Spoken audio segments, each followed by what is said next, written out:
Praise the Lord. Good morning. बयनिसिमबो आंनि गासैबो गोसो गोरबोनिफ्राय दिनैनि बे फुंबिलिनि गोजोननाय सिबिनायखौ बयनिसिमबो आंनि लोगो आरो बे भिडिअखौ नायग्रा साफ्रोमबो खृष्टान बिदा फंबायफोरनिसिम आंनि गोसो गोरबो सिंनिफ्राय गोजोननायखौ जासिहरनाय थाबाय।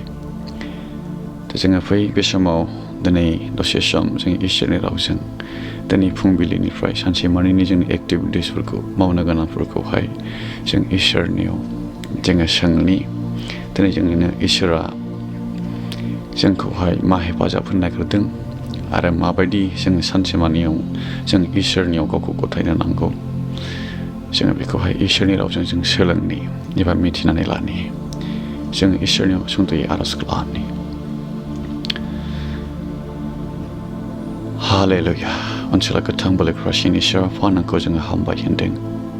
नोंनि सोमोनांथाव अननाया जोंनि साफ्रोमनिबो सायाव थानायखाय दिनै जोंखौ हरसे माने नेनानै नैबे फुंबिलि समखौ जोंनो होबाय आरो बे फुंबिलि समावहाय दानो जोङो नोंनि रावखौ दसे सम जोङो नायनोसै। नोंनि बे रावखौ सोलोंनायाव आफा नोंनि जिउखौ जोंनो हेफाजाब होनो दोनदो जाहाथे जों नोंनि बोसोनखौ मोजांथारै बुजिनो हायो आरो सानसेमानि जोंनि थाबायनाय जोंनि आगानफ्रोमाव जोंनि खोथाफुंफ्रोमाव जोंनि साननाय हनायाव मेगननि नोजोराव आफा जोंखौ नोङो लोगोसे थानानै हमथादो जोंनो नोङो फोरोंदो आवगायनो थाखाय संसाराव दिनै बे फुंनिफ्राय लानानै सानसेमानि जोंनो सोलिनो थाखाय नोंनि जिउजों जोंखौ हेफाजाब खालामदो।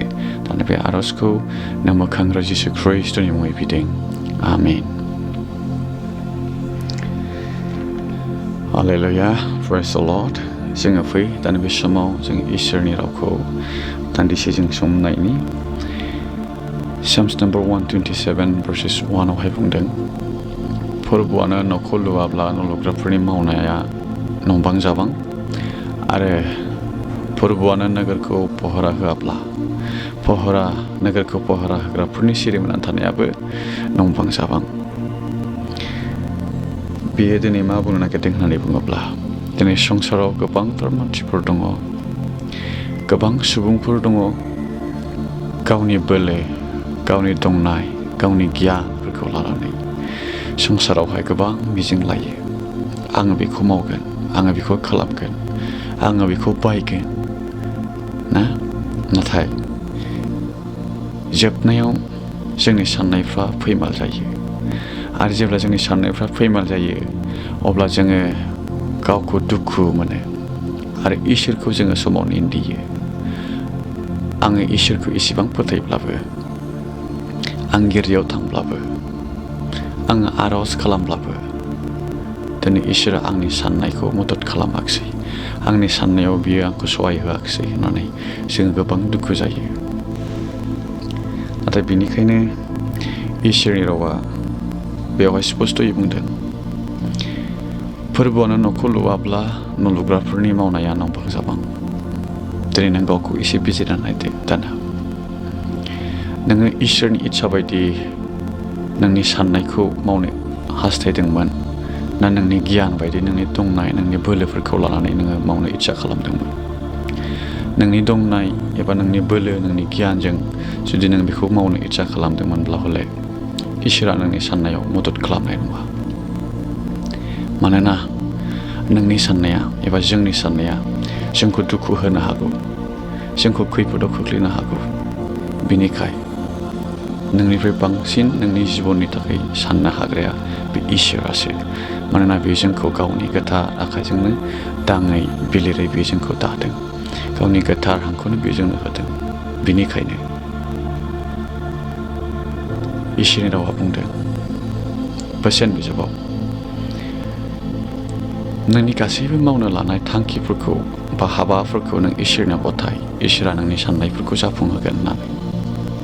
होनब्ला नोङो दिनै बे फुंनि समाव दिनैनि सानसेनि हाबाफारिखौ नों इसोरनो गथायदोंना गथायाखै?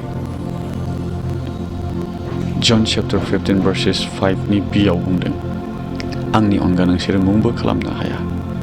जोङो बाक्सुल'सो अनजाग्रा ख्रीष्टसो, बियारिफोरजों जेबो खालामनो हाया। इसोरनि अनगा जों जेबो मावनो हाया। बेनिखाय जोङो इसोरनियाव गासैबो खामानिफोरखौ मावनायनि सिगां जों गथायनो नांगौ। बेवहाय बुंदों नोंसोरो आंनियाव थायोब्ला आरो आङो नोंसोरनियाव थायोब्ला नोंसोरनि बिनाय मानिखौ नोंसोरनो होनाय जागोन एबा नोंसोरो मोनगोन होननानै बे जनावहाय बुंदों।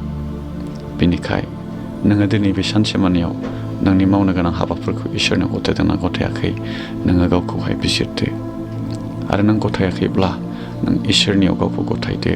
नोंनि हाबाफोरखौ नोंनि मावनो गोनांफोरखौ नोंनि न'खरखौ नों इसोरनो गथायदो। अब्ला बेयो निस्सय नोंनि साननायाव नोंनि मावनो लानाय थांखिफ्राव इसोरा नोंखौ सहाय खालामगोन।